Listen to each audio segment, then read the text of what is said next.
अस्सलाम दोस्तों, ईद की मुबारकबाद। लेकिन ये ईद कुछ अजीब व गरीब ईद है। 4.5 करोड़ लोग भुखमरी की तरफ तेज़ी से बढ़ रहे हैं। अगर चीज़ें इसी तरह से चलती रहें तो पेट्रोल एलपीजी इतना महंगा हो जाएगा कि शायद आधी दुनिया गुर्बत में चली जाएगी।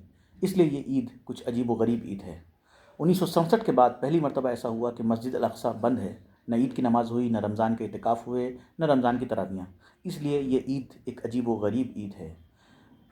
ईसाइयों का जो सबसे पाक जगह है वो भी बंद है, ये भी शायद पहली मर्तबा हो रहा है। इसलिए ये ईद एक अजीब व गरीब ईद है। अगर आपको भी लगता है कि ये ईद एक अजीब व गरीब ईद है तो ईद तो मनाना लाजमी है, लेकिन ज़रा सादगी के साथ मनाएं। जब आप नमाज़ पढ़ने जाएं, अगर मुमकिन हो सके तो एक काला कपड़ा बांध लें, एक काला रिबन बांध लें, लेकिन खामोशी के साथ। न मस्जिद के बाहर कोई नारेबाजी, न मस्जिद नमाज के बाद कोई नारेबाजी। सिर्फ एक सिंबॉलिक एहतजाज, एक काला सिंबल के तौर पे। और उसकी वजह यह है कि एक दुनिया में एक पैगाम जाना चाहिए कि हम हिंदुस्तान के मुसलमान जो बर्बरियत चल रही है उसके ख़िलाफ़ हैं।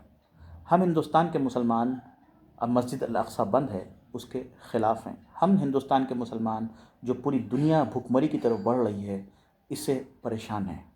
और हम हिंदुस्तान के मुसलमान जहाँ ईद मना रहे हैं उन लोगों के साथ खड़े हैं जहाँ पे दिन रात बमबारियाँ हो रही हैं। ईद जैसे पाक दिन में भी उन लोगों को बमबारियाँ झेलनी पड़ रही हैं, तो इसलिए हम उनके साथ हैं और इसलिए एक पैगाम देना ज़रूरी है। इसलिए ईद सादगी के साथ और साथ में एक छोटा सा एहतजाज, वो भी सिंबॉलिक, बिना शोर शराबे के, बिना किसी नारेबाजी के। और सिर्फ ये मुसलमानों को नहीं, अभी हिंदुओं के भी त्यौहार आ रहे हैं, उन्हें भी चाहिए कि इस तरह का एक पैगाम देना चाहिए कि ये पूरी दुनिया में जो पागलपन चल रहा है उसके ख़िलाफ़ सिर्फ हिंदुस्तान का मुसलमान नहीं बल्कि एक आम हिंदुस्तानी भी खड़ा होना चाहिए।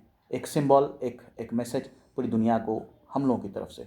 ईद सादगी के साथ मनाएं। शुक्रिया।